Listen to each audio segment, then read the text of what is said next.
దేవుని వాక్యంలో నుంచి యోబు ప్రవచన గ్రంథం 5వ అధ్యాయం. యోబు ప్రవచన గ్రంథం 5వ అధ్యాయం 6-7 వచనాలు చదువుకుందాం. ప్రతి ఒక్కరిని తీద్దాం. కీర్తనల గ్రంథం ముందు ఉంటుంది. యోబు గ్రంథం 5వ అధ్యాయం 6-7 వచనాలు చదువుకుందాం. శ్రమ ధూళిలో నుండి పుట్టదు, బాధ భూమిలో నుండి మొలవదు. నిప్పురవ్వలు పైకి ఎగురునట్లు నరులు శ్రమానుభవమునకే పుట్టుచున్నారు. అయితే నేను దేవునిని ఆశ్రయించుదును, దేవునికే నా వ్యాజ్యమును అప్పగించుదును. చాలు. దేవుని వాక్యాన్ని గనక మనం చదివితే ఎవరు అంటున్నారు ఈ మాటలు అంటే, యోబు స్నేహితుడైన తేమానీయుడైన ఎలీఫజు ప్రత్యుత్తరం ఇస్తున్న మాటలు ఈ మాటలు. ఏమంటున్నాడు యోబుతో మాట్లాడుతూ? శ్రమ అనేది ధూళిలో నుంచి పుట్టదు, బాధ అనేదేమో భూమిలో నుంచి మొలవదు. అయితే ఇప్పుడు నువ్వు పడుతున్నావే శ్రమ, ఎందుకు పడుతున్నావు? అది ఎక్కడి నుండి పుట్టింది? అసలు నువ్వెందుకు పుట్టావు అనే ఒక విషయాన్ని యోబుకు చెప్తున్నాడు. ఇక్కడ ఒక ప్రాముఖ్యమైన మాట రాయబడింది. నిప్పురవ్వలు గనక, కాలుతున్న నిప్పురవ్వలు కణకణమంటూ పైకి ఎగిరినట్లు నరులు శ్రమానుభవానికే పుడుతున్నారట. దేవునికి స్తోత్రం, హల్లెలూయా. బాబు నువ్వు ఎందుకు పుట్టావు అని నిన్ను ఎవడన్నా అడిగాడు అనుకోండి, ఏం చెప్తాం? రకరకాల వాళ్ళు రకరకాల సమాధానాలు చెప్తారు. నేను ఈ లోకంలో ఉన్న సుఖ సంతోషాలను అనుభవించడానికి పుట్టాను, లేకపోతే నేను తినటానికి పుట్టాను, లేదా ఇంకొకటి సమాధానం చెప్తారు. దేవుడు ప్రతి మానవుణ్ణి ఎందుకు పుట్టిస్తున్నాడట? నరులు శ్రమని అనుభవించటానికి, శ్రమలో అనుభవాన్ని పొందటానికి పుడుతున్నారట. దేవునికి మహిమ కలుగును గాక, హల్లెలూయా. భూమి మీద పుట్టిన ప్రతి మనిషికి అవసరమైన మాటలు ఈ మాటలు. ఎందుకు పుడుతున్నారు మనుషులు? శ్రమానుభవమునకే పుడుతున్నారు. దేవుడు నరులను యథార్థవంతులుగా పుట్టించాడు. ఎందుకని పుట్టించాడు? శ్రమానుభవం నిమిత్తం పుట్టించాడు. ఎందుకు తన అరచేతులతో మనల్ని చెక్కుకున్నాడు? ఎందుకు మనల్ని తల్లి గర్భంలో వేశాడు? ఎందుకు తన స్వరూపంలో మనకిచ్చాడు అంటే ఒకటే జవాబు, శ్రమానుభవం కూడా మనం వెళ్ళాలని. మన బ్రతుకంతా ఎలాంటిది? నరులము అంటే మన బ్రతుకు ఎలాంటిది? సుఖమయమైంది కాదు. మీకు అర్థం కావటానికి కొన్ని విషయాలు నేను మీకు జ్ఞాపకం చేస్తాను. చదువుదాం. కీర్తనాకారుడైన మోషే తన కీర్తనలో రాసుకుంటున్నాడు తన అనుభవాన్ని. 90వ కీర్తన 10వ వచనాన్ని మనం ఒకసారి చదువుకుందాం. కీర్తనల గ్రంథం 90వ కీర్తన 10వ వచనం. మా ఆయుష్కాలము 70 సంవత్సరములు, అధిక బలమున్న ఎడల 80 సంవత్సరములగును. అయినను వాటి వైభవము ఆయాసమే దుఃఖమే, అవి త్వరగా గతించును, మేము ఎగిరిపోదుము. పాత నిబంధన భక్తుడైన మోషే అంటున్నాడు. తన బ్రతుకుని కనుక ఒకసారి ఆలోచన చేస్తే తన అనుభవం వచ్చిన తర్వాత ఒక మాట అంటున్నాడు. ఏమని? మా ఆయుష్కాలము 70 ఏళ్ళు, అధిక బలం ఉంటే 80 ఏళ్ళు. వాటి వైభవము కూడా ఎలాంటిదయ్యా అంటే అంత ఆయాసమే, ప్రయాసమే. మనిషి జీవితం అంతా కూడా మొదట ప్రయాసపడతారు, తర్వాత ప్రయాసము ద్వారా ఆయాసం తెచ్చుకుంటాడు. మనిషి బ్రతికే అలాంటిది, దాన్ని ఎవడో మార్చేది లేదు. దేవుడు ఒక పనిని చేశాడంటే దాన్ని ఆయనే మరలా బాగు చేయాలి, ఆయనే మరలా చక్కదిద్దాలి. ఇప్పుడు చెప్పండి, మనిషి జీవితం ఎలాంటిది? చాలా స్వల్పమైంది. మనిషి జీవితం చాలా అల్పమైనది. మనిషి జీవితం అంతా కూడా శ్రమానుభవము గుండా వెళ్తుంది. ఈ శ్రమానుభవాన్ని మనం కలిగి ఉండాలనే దేవుడు మనల్ని నరులుగా చేశాడు. గత దినాల్లో నేను మీకు చెప్పాను, మనుషులందరూ రక్షణ పొంది సత్యమందు అనుభవ జ్ఞానం పొందాలని గత వారాల్లో మనం దేవుని వాక్యాన్ని ప్రకటించుకున్నాం. ఇదేం అనుభవం? అది సత్యమందు దేవుని వాక్యమందు అనుభవం. ఇదేం అనుభవం? శ్రమానుభవం. శ్రమలో మనకి అనుభవం కావాలి. అర్థమవుతుందా? శ్రమలో మనకి అనుభవం కావాలని దేవుడు మనల్ని అనేకమైన శ్రమల గుండా తీసుకెళ్తాడు. ప్రాముఖ్యంగా ఎవరిని? తన స్వరూపంలో చేసుకున్న మనల్ని. మరి దైవజనుడైన మోషే ఏమంటున్నాడంటే, 70 ఏళ్ళు బ్రతుకుతాం, అధిక బలం ఉంటే 80 ఏళ్ళు బ్రతుకుతాం, వాటి వైభవం అంతా కూడా ఆయాసమే, ప్రయాసం. ఎందుకు మనిషి జీవితం అట్లా దగలబడింది అంటే దేవుడు ఒకటే మాట అంటాడు, వాడికి శ్రమానుభవం ఎంతో మేలు. దేవునికి స్తోత్రం, హల్లెలూయా. దేవునికి శ్రమ పడే వాళ్ళంటే ఇష్టం. ఆయన శ్రమ పడతాడు, తన ప్రజలను కూడా అదే మార్గంలో కూడా నేర్పించి నడిపిస్తాడు. ఆయన సోమరివాడు కాదు కనుక ప్రజలలో అంతో ఎంతో సోమరితనం, నిర్లక్ష్యం అనేది ఉంటుంది కనుక దాన్ని తొలగించాలంటే, చురుకైన వారిగా వాళ్ళని చేయాలంటే దేవుడు వాళ్ళని ఒక శ్రమానుభవం కూడా మనల్ని తీసుకుని వెళ్తాడు. మనకు తెలియక మనం, నా బతికేది ఇలా తగలబడిపోయింది, నా బ్రతుకంతా ఇంతేనా అని మనం తిట్టుకుంటాం. అర్థమవుతుందా? శ్రమ పడిన వాడికే జీతం, శ్రమ పడిన తర్వాతే వాడికి మంచి భవిష్యత్తు ఉంటుంది. కష్టపడి చదివితేనే మంచి ఉద్యోగం కొన్ని సంవత్సరాల తర్వాత ఎలా వచ్చిద్దో, 1వ తరగతి నుంచి ఇంచుమించుగా డిగ్రీ ఇంజనీరింగ్ చదువుతా అన్ని సంవత్సరాలు ఏం చేయాలి? కష్టపడి, శ్రమపడి, ఆయాసపడి అనేకమైన అనుభవాలను నేర్చుకుంటే కానీ ఉద్యోగం రాదు. 1వ తరగతిలో అనుభవం వేరు, శ్రమానుభవం. 2వ తరగతిలో ఇంకాస్త పెరిగిది, పుస్తకాలు పెరుగుతాయి. 10వ తరగతులు ఇంకా పెరుగుతూ ఉంటాయి. ఇంటర్మీడియట్లో కాస్త తగ్గుతాయి. డిగ్రీలో ఒక పుస్తకంతో ఊగులాడుకుంటూ వెళ్తాడు. అనుభవం అనేది వచ్చిన తర్వాత అతనికి ఆ తర్వాత మంచి భవిష్యత్తు ఉంటుంది. మనిషి జీవితమే ఆయాసం, ప్రయాసం. ఎందుకు దేవుడు మనిషిని ఆ విధంగా చేశాడు? దేవుని వాక్యంలో చదువుకుందాం, మీకు అర్థం కావడానికి. సొలొమోను రాసిన ప్రసంగి గ్రంథాన్ని కనుక మనం చదివినట్లయితే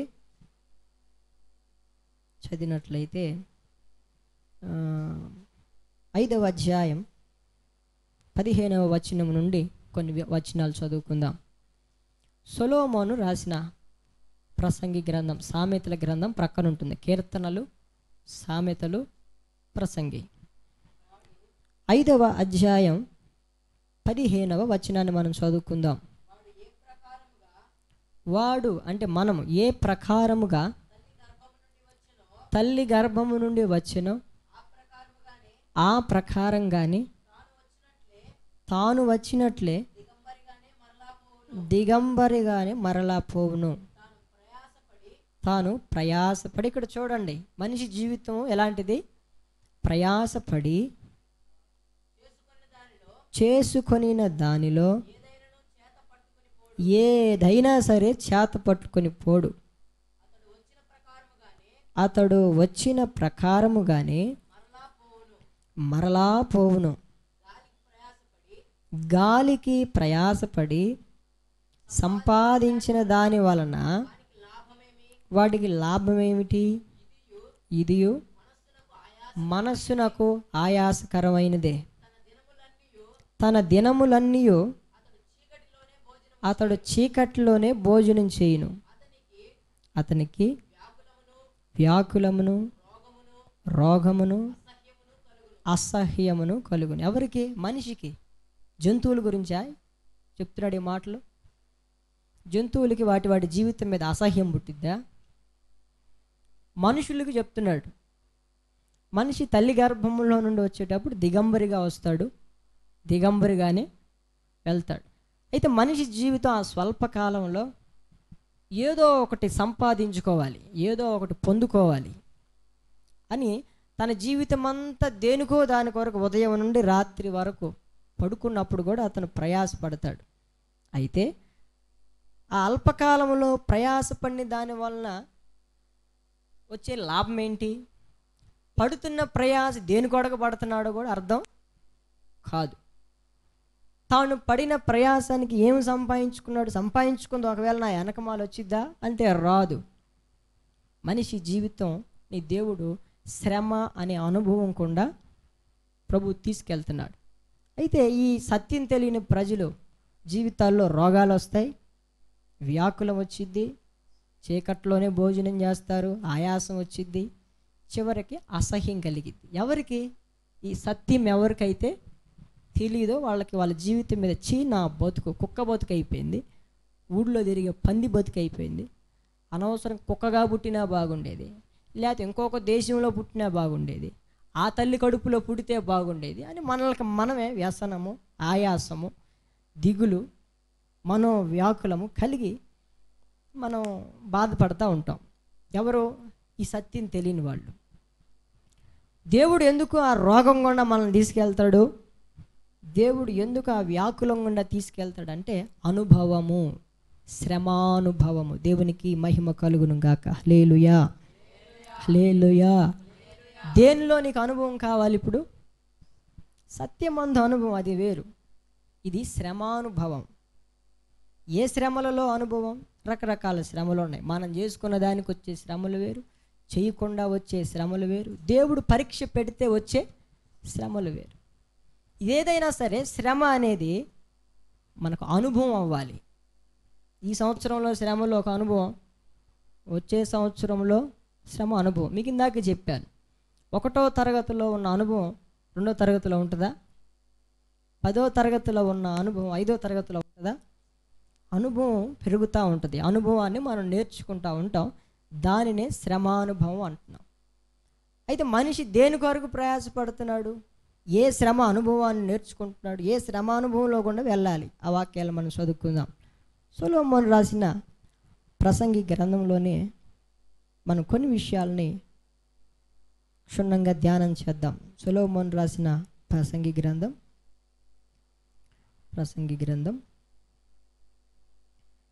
3వ అధ్యాయం 9వ వచనం నుండి చదువుకుందాం. సొలొమోను రాసిన ప్రసంగి గ్రంథం 3వ అధ్యాయం 9వ వచనాన్ని కాస్త క్షుణ్ణంగా పరిశీలన చేద్దాం. కష్టపడిన వారికి తమ కష్టము వలన వచ్చిన లాభం ఏంటి? ఒక ప్రశ్న వేస్తున్నాడు ఈయన. నువ్వు కష్టపడుతున్నావు, ప్రయాసపడుతున్నావు, కూడబెడుతున్నావు, నువ్వు పడే కష్టం మూలంగా నీకొచ్చే లాభం ఏంటి అంటే డబ్బులు వస్తున్నాయిగా, మంచి స్థితి కలుగుతుందిగా అని రకరకాల సమాధానాలు చెప్తాం. ఆయన మాట్లాడే మాటలు వేరు, మనం అర్థం చేసుకునే విధానం వేరు. నరులు ఏంటంటున్నాడు అక్కడ? కష్టపడిన వారికి తమ కష్టం వలన వచ్చే లాభం తాత్కాలికమైంది. కష్టపడుతున్నావు, తింటున్నావు, మళ్ళా బహిర్భూమికి విడిచిపెడుతున్నావు, మళ్ళా కష్టపడుతున్నావు, మళ్ళా తింటున్నావు, మళ్ళా బయటికి వెళ్ళిపో. లాభం అనేది నీకు మిగలటంలా. ఒకవేళ మిగుల్చుకున్నది నువ్వు చచ్చిన తర్వాత నీతో ఏమన్నా తీసుకెళ్తావా? ఈ అనుభవం ఎలా ఉండాలంటే నువ్వు కష్టపడే కష్టం తరతరాలకి, నీ తర్వాత వాళ్ళకి కూడా అది లాభదాయకంగా ఉండాలి. నువ్వు చనిపోయినా సరే పరలోకంలో నీకు లాభదాయకంగా ఉండాలి. దేవునికి స్తోత్రం, హల్లెలూయా. అలాంటి కష్టానుభవం గుండా దేవుడిని తీసుకెళ్ళాలనుకుంటున్నాడు. ఇంకా ఏం చదువుదాం, తర్వాత చదువుదాం. నరులు అభ్యాసము పొందవాలంటే అనుభవము పొందవలనని దేవుడు ఎవరు పెట్టారంట? దేవుడు వారికి పెట్టి ఉన్న కష్ట అనుభవమును నేను చూచి తిని. ఏం చూశాడంట ఆయన? దేవుడు ఏం చూశాడంట సొలొమోను? నరులు అనుభవం అంటే అభ్యాసం పొందాలని, నేర్చుకోవాలని కొన్ని పెట్టాడు. ఆ కష్టానుభవాన్ని నేను చూచాను. ఎవరు పెట్టారు ఈ కష్టపడే అనుభవాన్ని? ఎవరు నేర్పిస్తారు? మనకు స్వతహాగా నేర్చుకునేది కాదు, దేవుడే కష్టపెడతాడు. దేవుడే ఆ కష్టానుభవంగా మనం తీసుకుని వెళ్తాడు. ఆ సందర్భాన్ని జ్ఞాని అయిన సొలొమోను చూచాడు. చూచినప్పుడు ఆయనకి ఏమనిపించింది? చదువుదాం. దేని కాలం అది చక్కగా నుండినట్లు సమస్తాన్ని ఆయన నియమించాడు. సూర్యుడిని పెట్టేశాడు. ఉదయం కాగానే సూర్యుడు వస్తాడు, మధ్యాహ్నానికి కాస్త ఎక్కువ అవుతాడు, సాయంత్రానికి దిగిపోతాడు. ఆయన దిగిపోతూ ఉండగా ఇంకొక ఆయన పైకి వస్తాడు, చంద్రుడు. అవునా? కొన్నిటిని నియమించేశాడు. అట్లా శీతాకాలాన్ని నియమించాడు, ఇది చలికాలం. ఇది వెళ్ళిపోతూ ఉండగా ఎండాకాలం వచ్చింది. అవునా? ఆ ఎండాకాలం వెళ్ళిపోతూ ఉండగా వానాకాలం వచ్చింది. అట్లా నియమించాడు. అలాగే మనిషిని కూడా ఎందుకు నియమించాడు? శ్రమానుభవము గుండా తీసుకుని వెళ్ళటానికి. దేవునికి స్తోత్రం. హల్లెలూయా, హల్లెలూయా. ఎందుకు అలా చేశాడు అని ఒక్కొక్కడికి ప్రశ్న, ఇంకా లోతుగా తెలుసుకోవడానికి ప్రశ్న. అయితే జ్ఞాని అయిన సొలొమోను అక్కడ ఒక మాట అంటున్నాడు. ఆయన శాశ్వత కాల జ్ఞానమును నరుల హృదయమందు ఉంచి ఉన్నాడు, కానీ దేవుడు చేయు క్రియలను పరిశీలనగా తెలుసుకొనుటకు అది చాలదు. నీ జీవితం చాలదు దేవుని క్రియలన్నీ పరిశీలనగా తెలుసుకోవాలంటే. కొన్ని అర్థం కావు. అర్థమైనంత వరకు నాకు ఇదే ప్రాప్తం అనుకోవటం, సంతోషించటం. అర్థం కాదని ఇంకా తిరగేస్తే ఉన్న మైండ్ కాస్త పోయిద్ది, ఇంకా నీ ప్రయాసం ఎక్కువైపోద్ది. దేని కాలం మందు దాన్ని ఎవరికి బయలుపరచాలో వాళ్ళకి బయలుపరుస్తాడు. దేని కాలం మందు దేన్ని మరుగు చేయాలో ఆయన మరుగు చేస్తాడు. అది ఆయనకి తెలుసు. దేని కాలం మందు ఎవరిని ఏ విధంగా వాడుకోవాలో అని మనం చెప్పాల్సిన అవసరం లేదు. మంత్రి ఆయనకు ఆలోచన చెప్పాల్సిన పనే లేదు. అర్థమవుతుందా? దేని కాలం మందు జరుగునట్లు ఆయన నియమించాడు. అయితే ప్రతిదానిని సూర్యుడిని ఉదయమే ఎందుకు పెట్టాడు? రాత్రి పెట్టవచ్చుగా అంటే ఎట్లా? చంద్రుణ్ణి రాత్రి ఎందుకు పెట్టాడు? ఉదయం పెడితే ఎట్లా? నువ్వు పరిశీలన చేస్తే దానివల్ల నీకు ఏమైనా ఉపయోగం ఉందా? మానవుని దేవుని రూపంలోనే ఎందుకు చేశాడు? కుక్క రూపంలో చేయకూడదా? ఇలాంటి అడ్డదిడ్డమైన ప్రశ్నలు వస్తాయి. అవునా? మానవుడికి ఇదివరకు 1000 సంవత్సరాలు బ్రతికేవాడు, ఇప్పుడు ఎందుకు 120కి 60కి పడిపోయింది? ఇవన్నీ అనవసరపు వాదనలు. నీకు అనవసరమైన మ్యాటర్ ఇదంతా. గేదెలో నుండి పాలు వస్తాయి, పేడ వస్తుంది. శ్రేష్టమైన పాలు తాగు, పేడను తీసుకుంటే నీకు ఇదేం ఉపయోగపడుద్ది? కనుక కొన్ని పరిశీలనగా తెలుసుకున్నా అసాధ్యం. అదే గేదెలో నుండి పాలు వస్తున్నాయి కడుపులో నుంచి, అదే కడుపులో నుంచి పేడ వస్తుంది. రెండు ఎందుకు దాంట్లోనే ఉన్నాయి? నీకు అనవసరం. అది నీకు అనవసరమైన నీకు వస్తున్నాయి. నీ కొరకు దేవుడు పాలనిచ్చాడు, పాలు తాగు. ప్యాన్ ఇచ్చావా? అవసరమైనప్పుడు ఆ ఇల్లు అలుక్కో, మంచిది. కల్లాపి కొట్టుకో, మంచిది. ముందల నుంచి రావచ్చుగా పేడ, వెనక నుంచి రావచ్చుగా పాలు. ఇవన్నీ అడ్డమైన ప్రశ్నలు. ఇవన్నీ దేని కాలం మందు అవి చక్కగా జరిగినట్లు ఆయన నియమించాడు. కళ్ళు తలలో ఉండాలి. ఏడుంటే బాగుంటుందిగా, బాగా కనపడుతుంది అంటే ఎట్లా? ఆయనకి తెలుసు ఏది ఎక్కడ పెట్టాలో. అవునా? ఇప్పుడు నన్ను పాస్టర్ని చేశాడు, నేను విశ్వాసం చేశాడు. నేను కూడా పాస్టర్ని అయితే బాగుండేది అని అనుకుంటే ఎట్లా? నిన్నేం చేయాలో నన్నేం చేయాలో ఆయనకు బాగా, ఎవరిని ఎక్కడ నియమించాలో ఆయనకు తెలుసు. నేను పాడతాను, నువ్వు పాడలేవు. నేను అన్ని కొన్ని చేయగలను, నువ్వు చేయలేవు. నువ్వు చేయగలిగి నేను చేయలేను. కనుక నిన్నెక్కడ నియమించాలి? నాన్న నియమిస్తాను. నన్ను ఎక్కడ నియమించాలి? అక్కడ.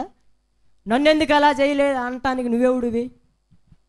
అర్హత మనకి లేదు. కనుక మీకు అర్థం కావటానికి మరొక విషయాన్ని చెప్తాను. అపోస్తలుడైన పౌలు తెస్సలోనికీయులకు రాసిన మొదటి పత్రిక,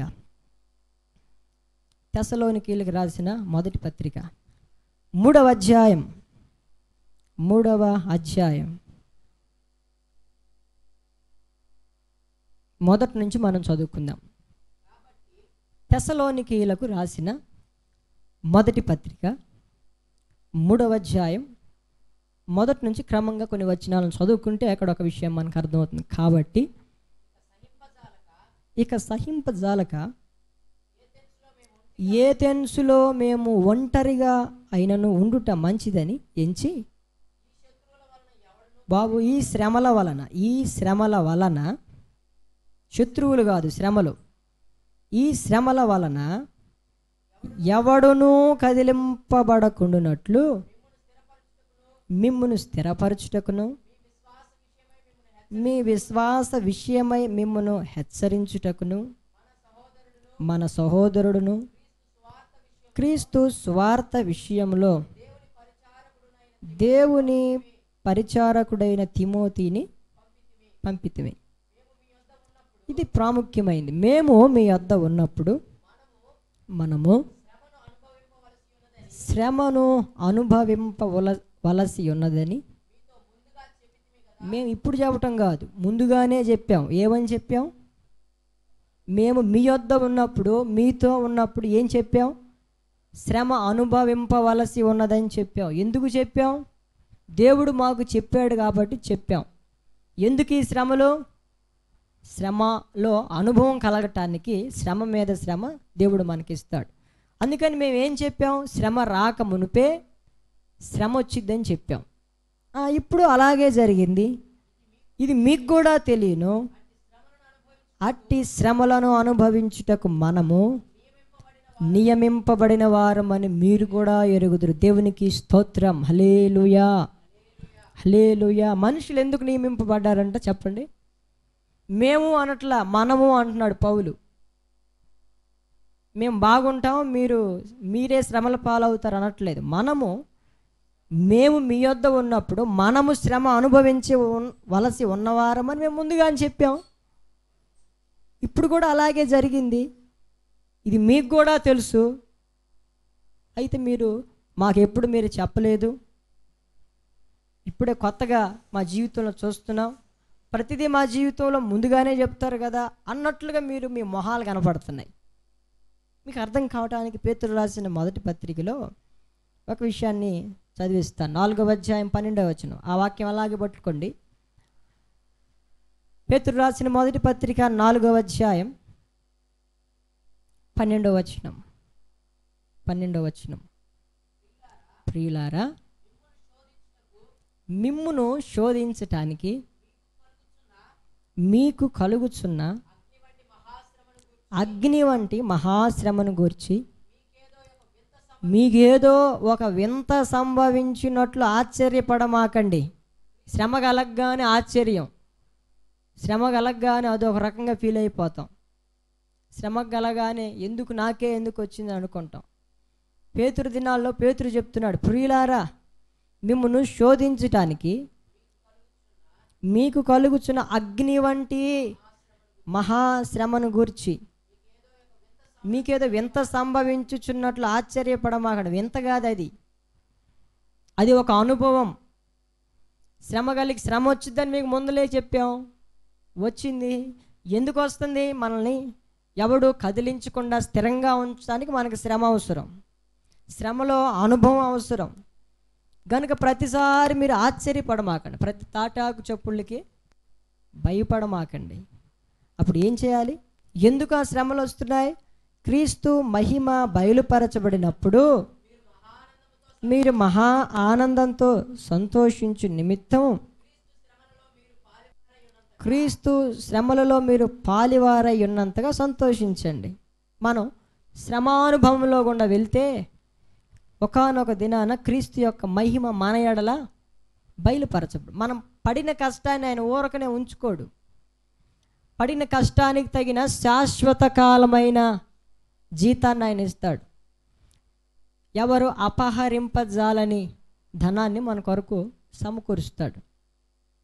ఇప్పుడు చెప్పండి, మనం దేనికి నియమింపబడ్డాం? ప్రతి మనిషి కూడా శ్రమానుభవం గుండా వెళ్ళటానికి దేవుడే నియమించాడు. పిలవబడటం వేరు, ఏర్పరచబడటం వేరు, నియమింపబడటం. ఒక పనికి మనం పిలవబడ్డాం, ఆ పనిలో నుండి కొంతమందిని దేవుడు ఏర్పాటు చేసుకున్నాడు. ఏర్పాటు చేయబడిన వారికి దేవుడు ఒక్కొక్కరికి ఒక్కొక్క పని నియమించాడు. ఏంటి? ఒకే పని. ఏంటి ఆ పని? శ్రమానుభవం గుండా మనం వెళ్ళాలి. శ్రమ మీద శ్రమ మనకి వస్తూ ఉంటుంటే మనకి అనుభవం పెరిగిద్ది. అది దినదినము, వారం కావచ్చు, నెల కావచ్చు, సంవత్సరం కావచ్చు, మనకి అనుభవం రావాలి. దేని యందు? శ్రమలలో అనుభవం పొందిన తర్వాత దేవునికి మహిమ వస్తుంది. ఇంకా చదువుదాం. క్రీస్తు నామము నిమిత్తము మీరు నిందల పారైన ఎడల మహిమా స్వరూపి అయిన ఆత్మ అనగా దేవుని ఆత్మ మీ మీద నిలుచుచున్నాడు గనుక మీరు ధన్యులు. దేవునికి స్తోత్రం. హల్లెలూయా. శ్రమానుభవం గుండా ఎవడైతే వెళ్తాడో, దాన్ని ఇష్టపడతాడో, ఆ మర్మాన్ని గ్రహిస్తాడో, ఆ మనిషి మీద ఎవరు నిలబడతారట? దేవుని యొక్క ఆత్మ. దేవునికి స్తోత్రం. హల్లెలూయా. దేవుని ఆత్మ మన మీద నిలబడాలంటే అనేకమైన శ్రమల గుండా మనం వెళ్ళాలి. శ్రమానుభవం గుండా మనం నడిపింపబడాలి. శ్రమానుగుణం ఎంత శ్రమ గుండా నువ్వు నడిపింపబడితే నీవు నేను అంతగా దేవుని ఆత్మ మనలో నిలబడుతుంది. రావటం పోవటం వేరు, అవసరమైనప్పుడు వచ్చి వెళ్ళటం వేరు. దేవుని ఆత్మ మనలో నిలిచి ఉండాలంటే మనకి శ్రమానుభవం కావాలి. ఏం కావాలి? శ్రమానుభవం కావాలి. దాని ద్వారా దేవుని ఆత్మ మన మీద నిలబడతాడు. దాని ద్వారా క్రీస్తు మహిమ బయలుపరచబడుతుంది. 15వ వచనం, మీలో ఎవడును ఎలాంటి శ్రమలు, ఇక్కడ ఒక ఉదాహరణ చెప్తున్నాడు. ఎలాంటి శ్రమలు పడాలి, ఎలాంటి శ్రమ పడితే మనకు అనుభవం వస్తుంది. మీలో ఎవడను నరహంతకుడుగా కానీ, దొంగగా కానీ, దుర్మార్గుడిగా కానీ, పరుల జోలికి పోవువాడుగా కానీ బాధ అనుభవింప తగదు. ఎవడైనను క్రైస్తవుడు అయినందుకు బాధ అనుభవించిన ఎడల అతడు సిగ్గుపడక ఆ పేరును బట్టియే దేవుణ్ణి మహింపరచాలి. దేవునికి స్తోత్రం. హల్లెలూయా. మీరు అనుభవించే బాధలో నరహంతకుడుగానో, దొంగగానో, దుర్మార్గుడుగా, పరుల జోలికి పోయేవాడు ఇంకొక విధంగా బాధ అనుభవిస్తే దేవుని ఆత్మ నిలబడదు. ఈ విధంగా కాకుండా ఇంకొక మరొక విధంగా గనక నువ్వు బాధ అనుభవిస్తే చేసిన దానికి దేవుని ఆత్మ నిలబడదు, దేవునికి మహిమ రాదు. క్రీస్తు నిమిత్తం ఏదైనా నువ్వు బాధ అనుభవిస్తే, క్రీస్తు నిమిత్తం ఏదైనా శ్రమానుభవం గుండా నువ్వు వెళితే ఏమవుతుందంటే అప్పుడు ఆ పేరును బట్టి, క్రైస్తవుడు అన్న పేరును బట్టి దేవునికి మహిమ. క్రైస్తవుడు అంటే ఇప్పుడు అర్థం ఏంటి చెప్పండి? శ్రమ పడేవాడు. క్రైస్తవుడు అంటే సైనికుడు లాంటివాడు. యుద్ధములో వెళ్ళే సైనికుడు, యుద్ధములో లేకుండా ఖాళీగా ఉన్న సైనికుడు, ఒక వాచ్మెన్, ఒక కాపలావాడు ఎలా ఉంటాడు? సిద్ధ మనసు కలిగి ఉంటాడు, మెలకువ కలిగి ఉంటాడు. తను ఎప్పుడు తనను తాను జాగ్రత్త చేసుకుంటూ అనేకుల్ని జాగ్రత్త చేస్తాడు, కష్టపడతాడు అతను. దానివల్ల కొంత అనుభవం కలిగిద్ది. అనుభవం కలిగిన తర్వాత అతనికి ఏం కలిగిద్ది? క్రీస్తుకు మహిమ కలిగిద్ది. ఆ తర్వాత దేవుని యొక్క ఆత్మ మన మీద ఏమవుతుంది? నిలబడుతుంది. దేవుని ఆత్మ మన మీద నిలబడుతుంది. దేవుని ఆత్మ నిలబడాలని మనం ప్రార్థన చేస్తే కుదరదు. అనుభవం కావాలి మనకి. శ్రమలలో అనుభవం కావాలి. ఆ అనుభవం ద్వారా దేవుని యొక్క ఆత్మ మన మీద తప్పకుండా నిలబడుతుంది. అందుకే పౌలు చెప్తున్నాడు, తెస్సలోనికీయుల సంఘానికి వెళ్ళినప్పుడు మేము మొదటగానే చెప్పాం. ఏమని చెప్పాం? శ్రమ అనుభవించాలని చెప్పాం. ఇప్పుడు కూడా అలాగే జరుగుతుంది. యోబు గ్రంథంలో మనం చదివాం, నరులు శ్రమని అనుభవించటానికి పుడుతున్నారు, శ్రమలో అనుభవాన్ని నేర్చుకోవటానికి పుడుతున్నారు. సొలొమోను అంటాడు, కష్టపడిన వాడి మూలంగా, కష్టపడటం మూలంగా వాడికి వచ్చే నష్టం ఏంటి, లాభం ఏంటి అంటే అక్కడ రాశాడు సొలొమోను ఏమని? కష్టపడుతున్నాడు మనిషి, దానివలన వచ్చే లాభం ఏంటంటే కష్టము ద్వారా వచ్చే అనుభవమే లాభం. దేవునికి స్తోత్రం. హల్లెలూయా. కష్టపడుతున్నావు, ఇంకా కష్టపడుతున్నావు. దేంట్లో? దేవునిలో. శ్రమ పడుతున్నావు. దేనిలో శ్రమ పడాలి? ప్రభువులో శ్రమ పడాలి. దాని మూలంగా వచ్చేది శాశ్వతం, లోక సంబంధమైనదిగా వచ్చేది అశాశ్వతం. అందుకని సొలొమోను అంటాడు, నరులు తాను కష్టపడుట వలన తమ కష్టం వలన వచ్చిన లాభం ఏంటయ్యా ఉంది అంటే అనుభవము అనే లాభం తప్ప మరొకటి లేదు. దేవునికి మహిమ కలుగును గాక. హల్లెలూయా. ఆ అనుభవం మూలంగా వచ్చే లాభం ఏంటి? దేవునికి మహిమ, దేవుని యొక్క ఆత్మ మనలో నివసించటం, రేపు యుగ యుగాలు ఆయనతో కలిసి మనం నివాసం చేయటం. అర్థమవుతుందా? ఇంకా కొన్ని విషయాలు నేను మీకు చెప్తాను. సొలొమోను రాసిన ప్రసంగి గ్రంథంలో కొన్ని విషయాలు మీకు చెప్తాను. 6వ అధ్యాయం 13వ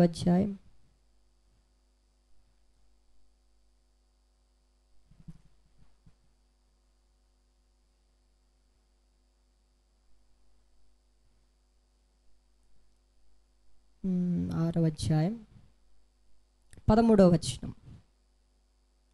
6:13 చదువుకుందాం ఒకసారి. 7:13 చదువుదాం. 7వ అధ్యాయం 13వ వచనం. దేవుని క్రియలను ధ్యానించుము, ఆయన వంకరగా చేసిన దాన్ని ఎవడు చక్కపరచును? సుఖదినమందేమో సుఖంగా ఉండు, ఆపద్దినమందేమో యోచించుము. తాము చనిపోయిన తరువాత జరుగు దానిని నరులు తెలుసుకోకుండా ఉండునట్లు దేవుడు సుఖ దుఃఖాలని జతపరిచాడు. ఇక్కడ అంటున్నాడు సొలొమోను, నరుడు తాను చనిపోయిన తర్వాత ఏం జరుగుతుందో తెలియకుండా ఉండాలని మనిషి జీవితంలో ఎక్కడే సుఖాన్ని దుఃఖాన్ని జతపరిచేశాడు. మీకు తరచుగా చెప్తున్నాను, క్రైస్తవుని జీవితం అంటే కొండలు ఎక్కటం, కొండలు దిగటం. కొండ ఎక్కేటప్పుడు అనుభవం వేరు, దిగేటప్పుడు అనుభవం వేరు. మరొక పర్వతం ఎక్కేటప్పుడు అనుభవం వేరు, మరో దిగేటప్పుడు అనుభవం వేరు. యోర్దాను నది పాయలైంది, యోర్దాను నది దాటేటప్పుడు అనుభవం వేరు. ఎర్ర సముద్రం పాయలైనప్పుడు దాటటం మూలంగా వచ్చే అనుభవం వేరు. అనేకమైన అనుభవాలు, శ్రమానుభవం కూడా నేను తీసుకువెళ్ళాలనుకుంటున్నాడు. కనుక దేవుడు మనిషి జీవితంలో సుఖ దుఃఖాలని జతపరిచాడు. అందుకే అంటున్నాడు, దేవుని క్రియలను ఒకసారి ధ్యానం చేయి అని సొలొమోను అంటే, యేసు ప్రభు ఏమన్నాడు అంటే, మొదట నా నీతిని, నా రాజ్యాన్ని అసలు వెతుకు, నీకు అర్థమైద్ది. నా నీతి ఏంటో, నా రాజ్యం ఏంటో వెతికితే అసలు నువ్వేంటో, నువ్వెందుకు బతుకుతున్నావో, నేటికి ఎందుకు బ్రతికిస్తున్నాడో, ఇంకా ఎందుకు భూమి మీద నిలబెట్టాడో, ఈ విషయాలు మనం అర్థం చేసుకోవడానికి వీలు కలుగుతుంది. ఇప్పుడు చెప్పండి, మనల్ని దేవుడు ఎందుకు నియమించాడు? మొదటగా ఎందుకు పుట్టించాడు? శ్రమానుభవంకి మనల్ని పుట్టించాడు. రెండవదిగా దేవుడు మనల్ని దేనికి నియమించాడు? శ్రమని అనుభవించటానికి నియమించాడు. ఏమిటి ఆ శ్రమ? దేవుడు పెట్టే పరీక్షల ద్వారా వచ్చే శ్రమ, దేవుని మూలముగా అన్యాయంగా కలిగే శ్రమలో మనం అనుభవాన్ని పొంది, శ్రమ పడిన పిమ్మట ఆయన ఏం చేస్తాడు? ఆ మాట కూడా నేను మీకు చెప్తాను. పేతురు రాసిన మొదటి పత్రికలో కొన్ని విషయాలను చదివితే పేతురు ఒక మాట అంటాడు అక్కడ. పేతురు రాసిన పత్రిక 5వ అధ్యాయం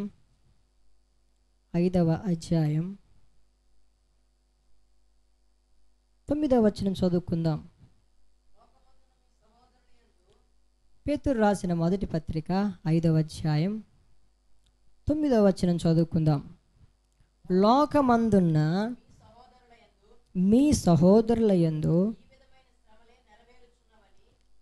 ఈ విధమైన శ్రమలే నెరవేరుచున్నవని ఎరగాలి. ఇక్కడే కాదు, మా దేశంలోనేనండి శ్రమలు, వేరే దేశంలో లేవంటారు.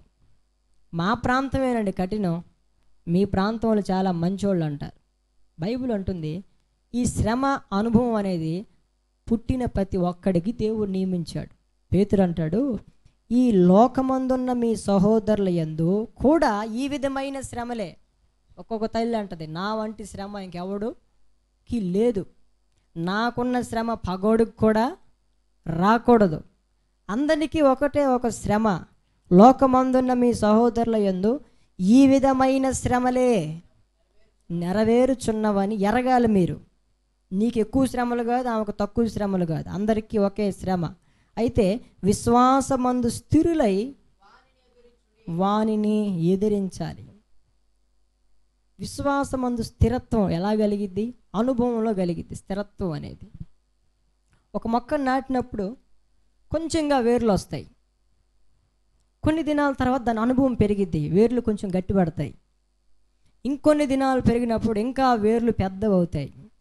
అది ఎదిగే కొన్ని వేర్లు గట్టిపడతా ఉంటాయి, భూమిలోనికి చొచ్చుకుని పోతా ఉంటాయి, దాని అనుభవం పెరిగిద్ది. చిన్నగా ఉన్నప్పుడు ప్రతి గాలికి ఊగిద్ది, పెద్ద అయిన తర్వాత కొంచెం ఊగటం ఆగిద్ది, ఇంకా పెద్ద అయిన తర్వాత ఎంత బరువు వేసినా సరే తట్టుకోగలిగిద్ది. దాన్ని అంటారు శ్రమానుభవం.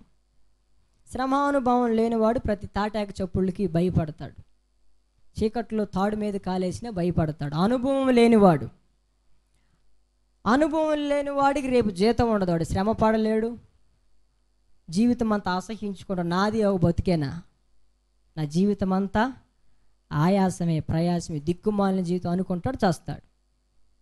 చచ్చిన తర్వాత వాడు ఎక్కడికి వెళ్ళాడు? దేవుడు వాడిని ఎక్కడ సిద్ధపరచాలో ముందుగా నిర్ణయం చేసేసాడంట దేవుడే. చదువుదాం ప్రసంగి గ్రంథంలో మనం చదివితే ఒక మాట నేను మీకు జ్ఞాపకం చేస్తాను. ప్రసంగి గ్రంథం 6:10 చదువుదాం. 6వ అధ్యాయం 10వ వచనం. ముందు ఉండునది బహుకాలము క్రిందటే తెలియబడెను, ఆయా మనుషులు ఎట్టివారు అవుతారో అది నిర్ణయం అయిపోయింది. ఏంటి? మంచి వాళ్ళకేమో పరలోకం, చెడు వాళ్ళకి నరకం. నిర్ణయం అయిపోయింది. అంటే ఎవరు శ్రమానుభవం గుండా వెళ్తారో వారికి పరలోకం, ఎవరు శ్రమానుభవాన్ని అసహించుకుంటారో వారికి నరకం. ఎందుకు ఈ అనుభవాన్ని మనకు పెట్టాడు మనం చెప్పుకున్నాం. ఎందుకు ఈ అనుభవం మూలంగా మనల్ని పుట్టించాడో మనం అర్థం చేసుకున్నాం. ఎందుకు ఈ శ్రమానుభవాన్ని దేవుడు మనకి నియమించాడో చదువుకుందాం. దాని మూలంగా వచ్చే లాభం ఏంటి అనేది కూడా మనం చదువుకున్నాం. ఏమని? ఈ శ్రమానుభవం మూలంగా దేవునికి మహిమ, రెండవదిగా దేవుని ఆత్మ మనలో నిలబడిద్ది కనుక మనం ధన్యులమవుతాం, మూడవదిగా చదువుదాం దేవుని వాక్యంలో పేతురుకు రాసిన మొదటి పత్రిక 10వ వచనం, 5:10. పేతురు రాసిన మొదటి పత్రిక 5వ అధ్యాయం 10వ వచనం. పేతురు రాసిన మొదటి పత్రిక 5వ అధ్యాయం 10వ వచనం. తన నిత్య మహిమకు క్రీస్తు నందు మిమ్ముని పిలిచిన సర్వకృపానిధియగు దేవుడు కొంచెము కాలము మీరు శ్రమపడిన పిమ్మట తానే మిమ్మల్ని పూర్ణులుగా చేసి స్థిరపరచి బలపరచును. దేవునికి స్తోత్రం, హల్లెలూయా. ఎవరు పిలిచింది? ఎవరు తన నిత్య మహిమకు పిలిచింది? దేవుడే. శ్రమ పడుతుంది ఎవరు? దేవుడే. శ్రమలో మనల్ని పరిపూర్ణులుగా చేస్తుంది ఎవరు? దేవుడు. అందుకే అన్నాడు సమస్తము ఆయన మూలముగాను ఆయన ద్వారాను కలిగాయి, ఆయన లేకుండా ఏది కూడా జరగదు. సమస్తానికి ఆధారం ఆయనే. పేతురు అంటాడు తన నిత్య మహిమకు క్రీస్తునందు మిమ్మల్ని పిలిచిన సర్వకృపానిధి యొక్క దేవుడే. శ్రమ ఎంతకాలం? కొంచెం కాలం. మనిషి జీవితం చిరకాలమా? మనిషి జీవితం కొంచెం కాలమే, స్వల్పకాలమే, అల్పకాలమే. ఆ అల్పకాలం అంతా కూడా దేవుడు శ్రమానుభవం గుండా నడిపిస్తాడు. దాన్ని అర్థం చేసుకుని ఇష్టపడితే నువ్వు నేనేమన్నా పరలోకం పోతావు. అర్థం చేసుకోకుండా నీది నాది ఒక బతికే దిక్కుమాలిన బతుకు అని అనుకుని అసహించుకుంటే నువ్వు ఎక్కడికి వెళ్ళాలో ముందుగానే నిర్ణయం చేశాడు, అక్కడికి వెళ్తాం. ఎందుకు ఈ శ్రమానుభవం మనకు కావాలి? శ్రమలో ఎందుకు మనకు అనుభవం కావాలి? దేవుడు మనల్ని సంపూర్ణులుగా చేయటానికి శ్రమానుభవం కావాలి. సంపూర్ణులు అవ్వాలి. తల్లి గర్భంలో 3 నెలలప్పుడు మనం ఒక చుక్కలాగా ఉంటాం. తల్లి గర్భంలో ఉండగా రోజులు పెరుగుతూ ఉంటాయి, బిడ్డ కూడా పెరుగుతూ ఉంటాడు. 4వ నెలలో ఒకలాగా ఉంటాడు, 5వ నెలలో, 6వ నెలలో, 9, 10వ నెలలో సంపూర్ణుడిగా మార్చబడతాడు. దేవునికి స్తోత్రం, హల్లెలూయా. సంపూర్ణంగా అవయవాలు ఏర్పరచబడతాయి. నీ వ్యక్తిగత జీవితంలో కూడా ఈరోజు ఈ వారం ఈ వాక్యాన్ని వింటే నీకు అనుభవం పెరగాలి. వచ్చే వారం వినే ద్వారా ఇంకా అనుభవం పెరగాలి. వచ్చే సంవత్సరం ద్వారా నీ భక్తిలో నువ్వు అనుభవించే శ్రమల్లో ప్రతిదానికి నువ్వు సిద్ధపడి ఉండాలి. ఏదైనా రాని, నువ్వు అనుభవం కలిగిన దానివి కనుక, అనుభవం కలిగిన రాని, వస్తే రాని, దేవుడు ఉన్నాడు కనుక, దేవుడు నా పక్షాన ఉన్నాడు కనుక నేనెందుకు భయపడాలంటాడు. అనుభవం కలిగిన వాడు. అనుభవం లేనివాడు ప్రతి తాటాకి చెప్పులకి భయపడి కలవరపడి అయ్యో నా జీవితంలో ఎందుకు ఇలా జరిగిందని ప్రశ్నిస్తాడు. అర్థమవుతుందా? పరిపూర్ణులుగా చేయటానికి మనకి శ్రమ అనుభవం కావాలి. చిన్న పిల్లవాడిగా ఉన్నప్పుడు కొంచెం తింటాం, 6వ నెలలో. సంవత్సరానికి కొంచెం ఇంకా ఎక్కువ తింటాం, సంవత్సరాలు గడిచే కొద్ది ఇంకా ఎక్కువ తింటాం. ప్రారంభించిన తర్వాత మనిషికి ఒక స్టేజ్ వచ్చిన తర్వాత కొంత భోజనమే చేయగలుగుతాడు. పళ్ళాలు వయసు పెరిగే కొద్ది ముసలోళ్ళు పళ్ళాలు తింటారా? కొంత వయసు రాగానే ఒక ప్లేట్ భోజనం చేస్తారు. బాగా తినగలిగిన వాళ్ళు ఫుల్ మీల్స్ తింటారు. వయసు పెరిగే కొంత తింటారా? అట్లాగే ఒక్కొక్క శ్రమ, ఇప్పుడు నేనున్న దీన్ని బట్టి నాకు శ్రమ పెడతాడు. నాకు ఎంత శ్రమ పెట్టాలో ఆయనకు బాగా తెలుసు. నాకు మించిన శ్రమ ఆయన పెట్టడని దేవుని వాక్యంలో మనకు రాయబడింది. నరులు ఎంతవాటికి శ్రమ పడతారో అంతవరకు ఆయన పెడతాడు. అంతకు మించి చచ్చేంత శ్రమ ఆయన పెట్టడట. ఎందుకు? అవి కూడా మనిషిని బట్టి పెడతాడు, తన వయసుని బట్టి పెడతాడు, తన ఆత్మీయతని బట్టి పెడతాడు, తాను దేవుణ్ణి ఎంతగా అర్థం చేసుకున్నాడు దాన్ని బట్టి పెడతాడు. పౌలు జీవితంలో మనం కనుక చూస్తే అతని జీవితం అంతా శ్రమే, సుఖం లేదు, సంతోషం లేదు. తన జీవితం అంతా అపోస్తుల కార్యాలు, ఈ మాటలు నేను విన్నారు కదా, అపోస్తుల కార్యాల గ్రంథం చివరి ఈ మాటలు మనం చదువుకుంటే అధ్యాయాలు, పౌలు తన పరిచర్యలో సుఖపడినట్లుగా ఎక్కడ లేదు. ఏదైనా సుఖపడ్డాడంటే ప్రభువులో సంతోషించాడు. శ్రమలనే సుఖం అనుకున్నాడు కానీ మరొక విధంగా ఆయన జీవితంలో సంతోషం లేదు. మీరు చూడండి, అంతగా శ్రమ పడ్డాడు గనక, అంతగా శ్రమలో అనుభవం పొందాడు గనక అంతగా ఆయన పత్రికలో అనుభవం కలిగినవిగా రాశాడు. దేవునికి మహిమ కలుగును గాక. హల్లెలూయా. ఆ రోజుల్లో ప్రజలు సాక్ష్యం ఇచ్చారు. మనిషి సన్నగా బలహీనంగా ఉన్నాడు కానీ అతని మాటలు కొరివి లాంటి మాటలు, చాలా అనుభవంతో కూడిన మాటలు. పిట్ట కొంచెమే కానీ కోతగానం అన్నట్లుగా ఆయన అనుభవం వేరు. ఎలా వచ్చింది అనుభవం? ప్రభువుని అర్థం చేసుకున్నాడు. ఈ శ్రమ నాకే ఎందుకు వచ్చిందన్న ప్రశ్నలు లేవు. అనుభవాన్ని నేర్చుకున్నాడు. అనుభవాన్ని అనేకులతో పంచుకున్నాడు. ఆ అనుభవాన్ని అనేకులకి నేర్పాడు. నాకు కలిగిన శ్రమే మీకు కూడా వచ్చిద్ది, కొత్తగా ఏమి రావు. అయితే ఎందుకు? మీరు కదలకుండా స్థిరంగా ఉండాలంటే ఈ శ్రమను అనుభవించి తీరితేనే నువ్వు ఇంకొకటి చెప్పగలుగుతావు. అనుభవించింది చెప్పలేవు. ఎందుకు ఈ అనుభవం? మనల్ని పరిపూర్ణులుగా చేయటానికి. చివరికి ఏమంటున్నాడు అనుభవంలో? తను పూర్ణంగా అనుభవించేసిన తర్వాత, నేను క్రీస్తును పోలి నడుచుకొని ఉన్న ప్రకారం మీరు నన్ను పోలి నడుచుకోండి. ఎప్పుడు మధ్యలో చెప్పాడు ఆ మాట? చివరి దినాల్లో చెప్తున్నాడు. అప్పటికి శ్రమ పడుతున్నాడు కానీ పూర్ణత లేదు, పరిపూర్ణత లేదు దాంట్లో.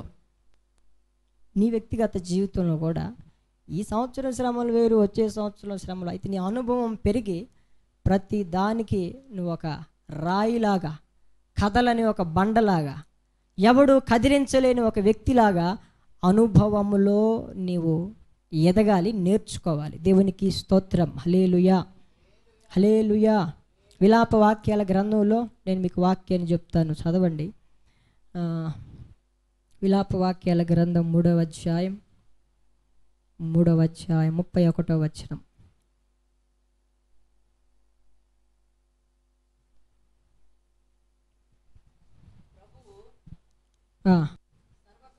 విలాప వాక్యాల గ్రంథం, ఇర్మియా గ్రంథం ప్రక్కన ఉంటుంది నేను చెప్పే మాట. విలాప వాక్యాల గ్రంథం 3వ అధ్యాయం 31, 32, 33 వచనాలు మనం చదువుకుందాం. ప్రభువు సర్వకాలము విడనాడడు, ఆయన బాధ పెట్టినను తన కృపా సమృద్ధిని బట్టి జాలిపడును. హృదయపూర్వకంగా ఆయన నరులకు విచారమైనను బాధనైనను కలుగజేయడు. చాలు. ఆయన సర్వకాలము విడనాడు. మనిషి జీవితం స్వల్పకాలమే, ఆ స్వల్పకాలము మాత్రమే విడనాడతాడు, అల్పకాలం మాత్రం విడిచిపెడతాడు. ఆయన ఒకవేళ బాధ పెట్టినా అల్పకాలమే, తిరిగి మరలా తన కృపా సమృద్ధిని బట్టి ఏమవుతాడు? జాలి పడతాడు. ఉదాహరణకి కొండెక్కిస్తాడు, జాలి పడినప్పుడు మళ్ళీ కొండ దిగేటట్లు చేస్తాడు. కొండ దిగినప్పుడు పశువులకట విశ్రాంతి కలిగినట్లు దేవుని ఆత్మ కూడా మనకి విశ్రాంతి కలుగు చేస్తుంది. ఎక్కేటప్పుడు ఉన్నంత బాధ, మెట్లు ఎక్కేటప్పుడు ఉన్నంత బాధ మెట్లు దిగేటప్పుడు మనకి ఉండదు.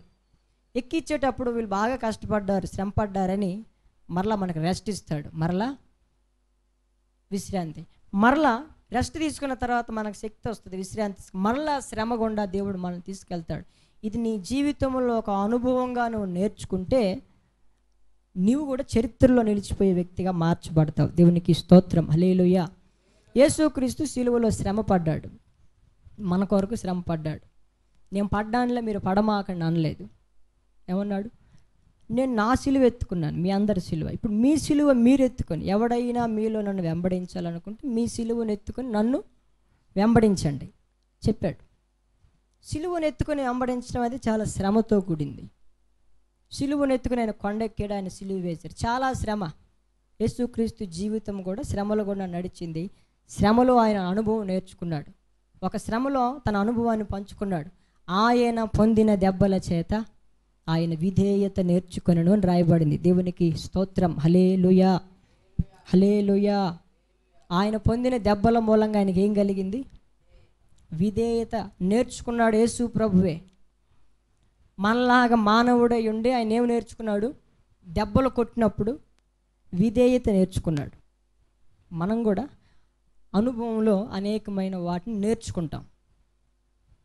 అనుభవంలో అనేకమైన వాటిని నేర్చుకుంటూ మన చివరి దినాల్లో దేవుడు మనకు నియమించిన అల్పకాలంలో స్వల్పకాలంలో ఈ శ్రమల మూలంగా మనం సంపూర్ణులంగా చేయబడాలి. ఇందాక చెప్పాను మీకు, తల్లి గర్భంలో బిడ్డ దశలు సంపూర్తి చెందినట్లు మానవుని జీవితంలో బాల్యకాలం, పసిప్రాయం, బాల్యకాలం, యవ్వనకాలం, వృద్ధాప్యం పరిపూర్ణం చెందినట్లు మనము కూడా ప్రతి విషయంలో పరిపూర్ణలమయ్యి ఆయనకి అర్హులుగా, యోగ్యులుగా పరలోకానికి చేర్చబడాలి. అది దేవుని వాక్యం యొక్క ఉద్దేశం. ఇది మహాదేవుని యొక్క అనాది కాల సంకల్పం. ఏమిటది? మానవులను పుట్టించాలి. ఎందుకు? శ్రమానుభవం నిమిత్తం పుట్టించాలి. మానవుల్ని పుట్టించాలి. ఎందుకు? వాళ్ళని శ్రమ పడేటట్లు పిలవాలి, శ్రమ పడేటట్లు ఏర్పాటు చేసుకోవాలి, శ్రమ పడేటట్లుగా నియమించాలి. మానవులు ఇంకా ఏం చేయాలి? వాళ్ళని శ్రమానుభవంగా అంచెలంచెలుగా వాళ్ళకి నేర్పించి, నడిపించి, పరిపూర్ణం చేసి నా వలే మార్చుకోవాలి. అది ఆయన అనాది కాల సంకల్పం. కాబట్టి ఇర్మియా అంటాడు, ప్రభు సర్వకాలం విడనాడు, బాధ పెట్టిన కృపా సమృద్ధిని బట్టి జాలి పడతాడు. ఆయన హృదయపూర్వకంగా నరులకు బాధ అయినను విచారమైనను ఆయన కలగా చేయడు. హృదయపూర్వకంగా ఆయన ఏమి చేయలేడు. హృదయపూర్వకంగా బాధ, విచారం ఆయన కలుగు చేయడు. ఆయన ఏది చేసినా నా క్షేమం కొరకే చేస్తాడు. అట్టి అనుభవాన్ని ఆయన అనుభవించాడు. అట్లాంటి అనుభవాన్ని కలిగి ఉండాలని అపోస్తులకు చెప్పాడు. అదే అపోస్తుల బోధ ఇప్పుడు మనం వింటున్నాం. ఆయన శ్రమ పడినట్లు, క్రీస్తు శ్రమ పడినట్లు మనం కూడా శ్రమ పడితే మనకు అనిపిస్తుంది, ఆయన సిలువ వైపు చూసినప్పుడు మనము పడిన శ్రమలు ఎన్న తగినవి కాదని అనిపిస్తుంది. ఎప్పుడు? అనుభవంలో మనం నడిపింపబడినప్పుడు. అనుభవం లేని వాడికి ఏం మాట్లాడతారు? నా అంత శ్రమ ఎవడు కూడా, యేసు ప్రభు కూడా వాళ్ళ నా అంత శ్రమ. ప్రసవ వేదన ఎంత బాధ ఉంటుందో తెలుసా? యేసు ప్రభుకి ఏం తెలుసు ప్రసవ వేదన అంటే? అట్లా ప్రశ్న అడ్డదిడ్డమైన ప్రశ్నలు అంటే యేసు ప్రభుకి మరి గర్భం లేదు కదా, పురుషుడు కదా. పిల్లలు పుట్టేటప్పుడు బాధ ఆయనకి తెలియదు కదా. నా బాధ ఆయనకేం తెలుసు అంటే అట్లా వెర్రి మాటలు కాకపోతే అవి అర్థమవుతుందా? పురుషుడు అంటాడు, నా బాధ ఇంట్లో పని చేయాలి, ఆడవాళ్ళు ఇంట్లో కూర్చుంటారు పని పాటలకు, నేనే నెలంత సంవత్సరం అంతా కష్టపడి తేవాలి, దానికేం తెలుసు నా బాధ అనుకుంటే ఎట్లా? అడ్డదిడ్డమైన ప్రశ్నలు మనం వేయకూడదు, దాని మూలంగా సమయం వ్యర్థం. దేవుడు ప్రతిదాన్ని కూడా మనల్ని అర్థం చేసుకుంటాడు. ఆఖరికి ఒక మాట చెప్తాను, హెబ్రీయులకు రాసిన పత్రిక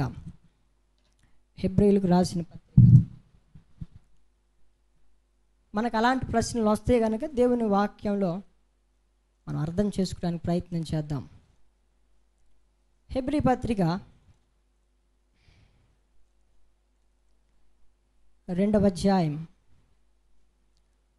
18వ వచనం.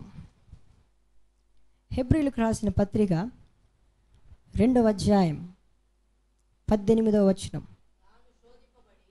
తాను శోధింపబడి శ్రమ పొందెను కనుక శోధింపబడు వారికి సహాయము చేయగలవాడై ఉన్నాడు. ఆయన ఏమయ్యాడు? మన కొరకు శోధింపబడ్డాడు. నీ శోధనలన్నీ ఆయనకు తెలుసు. నువ్వు అనుకోవచ్చు, నేను స్త్రీని, ఆయన స్త్రీ కాదు, నా గర్భఫలం యొక్క బాధ ఏంటో ఆయనకేం తెలుసు అని. ఆయనకు అన్నీ తెలుసు. నీకే ఆయన బాధ తెలియదు. ఆయన నిన్ను అర్థం చేసుకుంటాడు, నువ్వే ఆయన్ని అర్థం చేసుకోక అలా మాట్లాడతావు. ఆయన శోధింపబడ్డాడు గనుక, శోధింపబడి శ్రమ పొందాడు. ఆయన శ్రమ పొందాడు గనుక నీ శ్రమలన్నిటిని ఆయన అర్థం చేసుకుంటాడు. కనుక శోధింపబడిన వారికి కూడా సహాయం చేస్తాడు. ఎంత శోధించాలో అంతే శోధిస్తాడు. అన్నం వండేటప్పుడు ఎంత మంట పెడతావు? ఫస్ట్లో ఎక్కువ మంట పెడతావు, పొంగు రాగానే తక్కువ మంట పెడతావు. నీకు తెలుసు. సరైన మిడిమిడి జ్ఞానం కలిగిన నీకే ఎప్పుడు ఎంత మంట పెట్టాలో తెలిస్తే, నీకు ఎప్పుడు ఎక్కువ శ్రమలు పెట్టాలి, ఎప్పుడు తక్కువ శ్రమలు పెట్టాలి ఆయనకు తెలుసు. అన్నం వండక మునుపు అవి బియ్యంగా నీళ్ళగా ఉన్నప్పుడు ఎక్కువ మంట పెడతావు. ఉడికిందన్న తర్వాత, సంపూర్ణంగా అన్న తర్వాత పూర్తిగా ఆపేస్తావు. ఇంకా ఉడకలేదు అనగా ఇంకా షిమ్లో పెడతావు. మన వ్యక్తిగత జీవితంలో కూడా అంతే. మనం పరిపూర్ణంగా ఉడకాలంటే మనం ఆ అనుభవాల గుండా మనం వెళ్ళాలి. ఉడకని కూర ఎలా ఉంటుంది? చాలా అసహ్యంగా ఉంటుంది, ఇసిరి పాడేయాలనిపించింది. అట్లాగే మనం కూడా ఉడకని మనుషులుగా, సగం తెలిసి సగం తెలియని వారి అనుభవం తక్కువ మనుషుల్లాగా ఉంటే మనం దేనికి కూడా పనికిరాం. మరొక విషయం, హెబ్రీ పత్రిక 5వ అధ్యాయం, హెబ్రీ పత్రిక 5వ అధ్యాయం 7వ వచనం చదువుకుందాం. 7వ వచనం నుండి చదువుదాం. హెబ్రీలకు రాసిన పత్రిక 5వ అధ్యాయం 7వ వచనం నుండి చదువుదాం. శరీరధారి అయి ఉన్న దినాలలో మహారోదనముతోనూ కన్నీళ్లతోనూ తన్ను మరణము నుండి రక్షింపగల వానికి ప్రార్థనలను యాచనలను సమర్పించి భయభక్తులు కలిగి ఉన్నందున ఆయన అంగీకరింపబడ్డాడు. ఆయన కుమారుడై ఉండియు తాను పొందిన శ్రమల వలన విధేయతను నేర్చుకొనెను, మరియు ఆయన సంపూర్ణ సిద్ధి పొందినవాడై మెల్కీసెదెకు యొక్క క్రమములో చేరిన ప్రధాన యాజకుడని దేవుని చేత పిలువబడి తనకు విధేయులైన వారందరికీ నిత్య రక్షణకు ఆయన కారకుడయ్యాడు. అక్కడ ఒక మాట రాయబడింది, ఆయన సంపూర్ణ సిద్ధి పొందినవాడై. ఆయన సంపూర్ణుడు. మీ పరలోకపు తండ్రి సంపూర్ణుడు గనుక మీరు కూడా సంపూర్ణులై ఉండండి అని యేసు ప్రభు సాక్ష్యం చెప్పాడు. ఆయన కుమారుడై ఉండి విధేయత నేర్చుకున్నాడు. శ్రమల వలన ఆ విధేయత ద్వారా ఆయనకి ఏం కలిగింది? సంపూర్ణుడయ్యాడు. శరీరధారి అయి ఉన్న దినాల్లో ఆయన ఆ శ్రమకి తట్టుకోలేక తాళుకోలేక దాన్ని అనుభవించే దానికోసం, తట్టుకునే శక్తి కోసం ఆయన ఏం చేశాడంట? మహారోదంతో, కన్నీళ్లతో తను మరణము నుండి రక్షింపగలిగిన వానికి యాచనలు సమర్పించాడు. ఈరోజు మనం ఏం చేయాలి?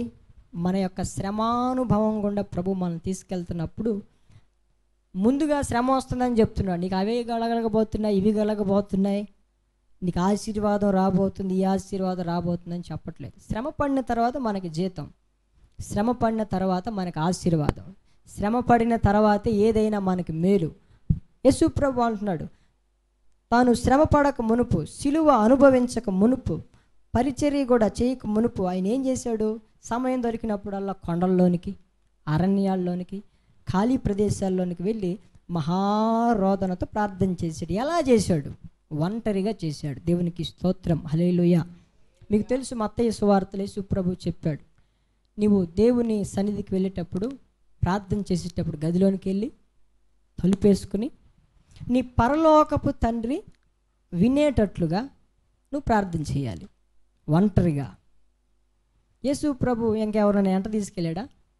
ఒక సందర్భంలో తీసుకెళ్ళాడు. వెంట తీసుకెళ్ళినా కానీ ఈ బ్యాచ్నేమో అక్కడ పెట్టాడు ఆవరణంలో, ఆయన మాత్రం రాయి వేత దూరంలోకి వెళ్ళి ప్రార్థన చేసుకున్నాడు. దేవునికి స్తోత్రం, హల్లెలూయా. ఏంది మనతో కలిసి చేయుడు? ఆయనకి మనకి తేడా చూపిస్తున్నాడు ఏంటి? నోరు తెరిచి ప్రార్థన చేయడేంటి? ఆయనకు వినపడితే చాలు, ఎవడికి అర్థం కానవసరం లేదు. మొన్న మీటింగ్కి వెళ్ళినప్పుడు అనంతపురంలో ప్రార్థన అయింది, ప్రార్థన చేయమన్నారు. నేను మౌనంగా ఉండి తల మీద చేపట్టి ప్రార్థన చేస్తున్నా.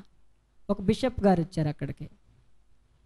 ఆయన అడిగి, ఏంటి వాక్యం చెప్పేటప్పుడు బాగా చెప్తావు, ప్రార్థన చేసేటప్పుడు చెయ్యి, నోరు తెరిచి గట్టిగా ప్రార్థన చేస్తే వాళ్ళు కూడా వింటారు కదా, నువ్వేం చేస్తున్నావు వాళ్ళకు కూడా అర్థమైద్ది కదా. ఆడికి అర్థం అవ్వాల్సిన పనే ఉంది. నేను ఏం చేస్తున్నాను నెత్తి మీద చేయబట్టినప్పుడు ఆయనకు అర్థమైతే చాలు. దేవునికి స్తోత్రం, హల్లెలూయా. అది నేనేం చేస్తానో అది ఆయనకి తెలుసు, అవునా? అట్లాగే యేసు ప్రభు రాయి వేత దూరంలోకి వెళ్ళి వాళ్ళతో కలిసి చేసేవాడు కాదు, దూరంగా వెళ్ళి చేసేవాడు, వేరుగా సపరేట్ ఆయన ప్రతి దాంట్లో. ఏం చేశాడు? మహారోదంతో కన్నీళ్లతో చేశాడు. ఏంది ఆయనకు బాధలు? భార్య బాధలా, లేకపోతే ఇంకేమైనా బాధలా? ఏం బాధలు ఆయనకి? తిండి బాధలా, వస్త్రహీనత బాధలా? నువ్వు నేను దానికోసం ఏడుస్తాం. మనిషి ఏడిసే ప్రతి ఏడుపు కూడా డబ్బులు లేవని. నువ్వు ఏడ్చినా నేను ఏడ్చినా, నిత్యావసరం అత్యవసరం డబ్బులు కనుక దానికోసమే ఏడుతాం. అనారోగ్యం వచ్చిన డబ్బు కావాలి, తినటానికి లేకపోయిన డబ్బు కావాలి, జీవితంలో కాస్త ముందుకు వెళ్ళాలంటే డబ్బు కావాలి. దాని కొరకే మన ఏడుపు అంతా. ఆయన ఏడుపు ఎందుకంటే సిలువ శ్రమని తట్టుకోవాలి, తట్టుకుంటే నేను చనిపోవాలి, చనిపోయే మరలా తిరిగి లేపబడాలి, అందుకొరకు ఆయన ఏడుపు. దేవునికి స్తోత్రం, హల్లెలూయా. యేసు ప్రభు సిలువను చూసినప్పుడు ఆ దినాల్లో స్త్రీలు ఏడుస్తున్నారు, బలహీనులని దేవుని వాక్యం చెప్పింది. వాళ్ళకి ఊరకనే ఏడుపు వచ్చింది. మగవాళ్ళకి ఒక ప్రశ్నలు వస్తాయి, ఆడవాళ్ళు ఎందుకు ఏడుస్తారు, మగవాళ్ళు ఎందుకు ఏడవరు మందిరాల్లో అంటే, వాళ్ళు మగవాళ్ళకంటే బలహీనులు కనుక వాళ్ళు ఊరకనే కదిలిస్తే కన్నీళ్ళు వస్తాయి. అవి మొసల కన్నీళ్ళు కానివ్వండి, ఒరిజినల్ కన్నీళ్ళు కానివ్వండి, డబ్బు కోసం కన్నీళ్ళు కానివ్వండి, ఇంకొక దోశ దానికోసం కన్నీళ్ళు కానివ్వండి. మనిషిలో ఒక ఆశ కదలికి వచ్చినప్పుడు కన్నీళ్ళు వస్తాయి, బాధ కలిగినప్పుడు కన్నీళ్ళు వస్తాయి. అట్లాగే యేసు ప్రభు కన్నీళ్ళు దేనికోసం?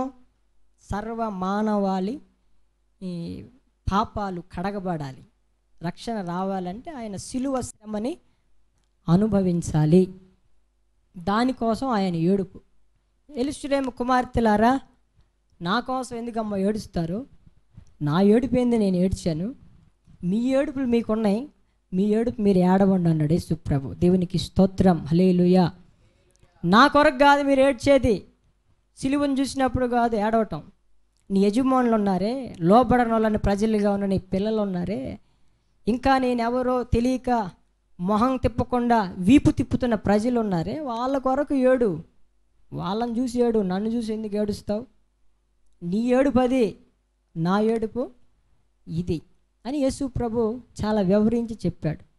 మరి ఈరోజు మన ఏడుపులు దేనికోసమో, మన పెడబొబ్బులు దేనికోసమో హృదయ రహస్యాలు ఎరిగిన దేవునికి తెలుసు.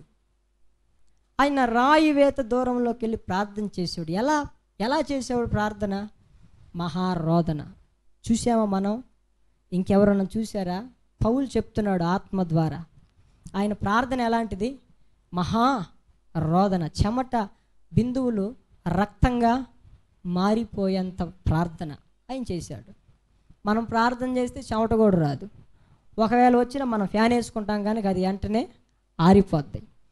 ఏ అనుకూలత లేని దినాల్లో ఆయన ప్రార్థనలో కూడా సుఖపడల, ప్రార్థనలో కూడా శ్రమతో ప్రార్థన చేశాడు. దేవునికి స్తోత్రం, హల్లెలూయా. పాత నిబంధనలో భక్తులు ప్రార్థన చేసేటప్పుడు ఎక్కడ నిద్ర వస్తుందని ఫ్యాన్ కూడా వేసుకోకుండా ప్రార్థన చేశారు. వాళ్ళు కనుక గొప్ప సేవ చేశారు. ప్రార్థన చేసేటప్పుడు ఎక్కడ నిద్ర వస్తుందోనని జుట్టుకి ఒక తాడు కట్టుకుని పైన మూల కంబాలకి, ఇంటి స్తంభాలకి ప్రార్థన చేశారు. ప్రార్థన శ్రమతో ఎప్పుడైతే చేస్తామో అప్పుడు దానిలో మనకు అనుభవం కలిగిద్ది. దేవునికి స్తోత్రం, హల్లెలూయా, హల్లెలూయా. యేసు ప్రభు ప్రార్థనలో ఏముంది? శ్రమ, బాధ్యత, ఆక్రందన. ఆయన ఏడుపుకి ఒక కారణం ఉంది. మరి నీ ఏడుపుకి, నువ్వు ప్రార్థనలో పడే శ్రమకి కారణం ఉందా? నేను చేసే ప్రార్థనలో శ్రమ ఉందా? ఫ్యాన్ వేసుకుంటావు, ప్రార్థన చేస్తావు, నిద్ర వచ్చింది, నిద్రపోతావు, అంతేనా? మామూలప్పుడు మనకు నిద్ర రాదు, ప్రార్థన చేసుకుని ఫ్యాన్ వేసుకొని నిద్ర వచ్చింది, చెమట పోసిద్ది, చెమట కూడా పట్టకూడదు. ప్రార్థనలో మనం శ్రమ పడటానికి ఇష్టపడం.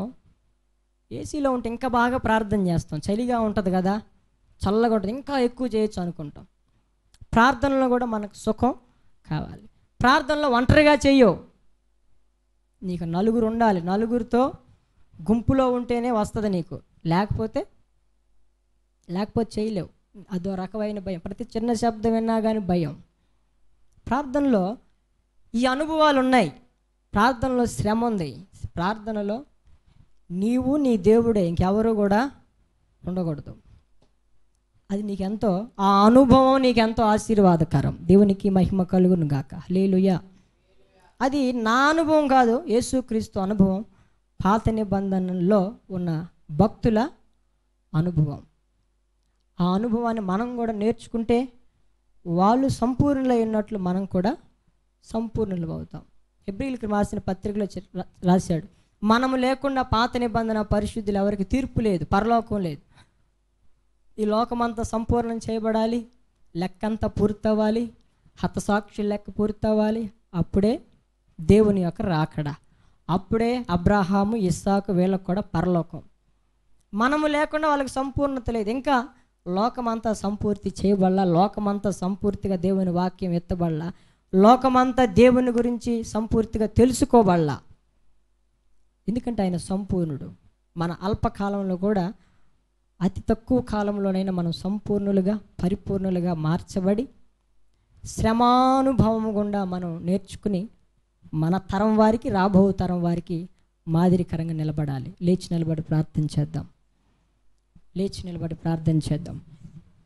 దేవుడు మనల్ని పుట్టించింది శ్రమానుభవానికి.